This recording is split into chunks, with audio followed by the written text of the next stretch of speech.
Today, I'll be reading a book written by Miles Kelly. It's called Big Book of Just So Stories. The first one will be How the Camel Got His Hump. In the beginning of years, when the world was new, there was a camel. The camel did not want to work for the man like the other animals, so he lived in the middle of the howling desert. He ate sticks and prickles and was most ideal. When anybody spoke to him, he said, "Hump," just hump and no more. On Monday, the horse went to see the camel. The horse had a saddle on his back and a bit in his mouth. He said, "Camel, come out and trot like the rest of us." "Hump," said the camel, and the horse went away and told the man. On Tuesday, the dog went to see the camel. The dog had a stick in his mouth. He said, "Camel, come and fetch like the rest of us." "Hump," said the camel, and the dog went away and told the man. On Wednesday, the ox went to see the camel. The ox had a yoke in his neck.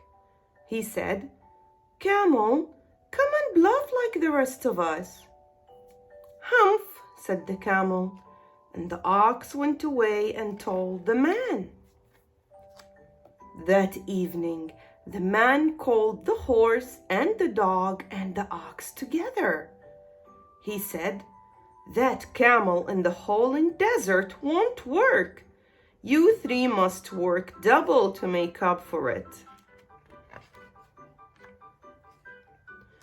So the three animals went to the genie in charge of all deserts and told him their problem.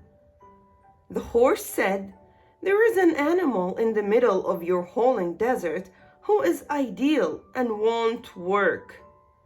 "That's my camel," said the genie in surprise. "What does he say about it?" "He says hump," said the ox. The genie flew off at once. The genie found the camel being ideal. "Camel, what's this I hear of you doing no work?" asked the genie. "Hump," said the camel. So the genie began to think a great magic. "You have given everyone extra work ever since Monday, all on account of your idealness." The genie went on. "Hump," said the camel. So the genie went on thinking a great magic. "I should not say that again if I were you," said the genie. "You might say it once too often. Camel, I want you to work." But the camel only said, "Hump," again.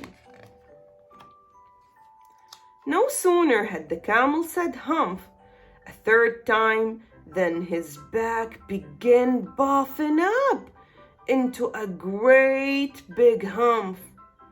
"There," said the genie, "that's your very own hump that you have brought upon your very own self by not working." "But how can I work with this hump on my back?" cried the camel. "You would not work for 3 days. Your new hump lets you work for 3 days without eating," said the genie.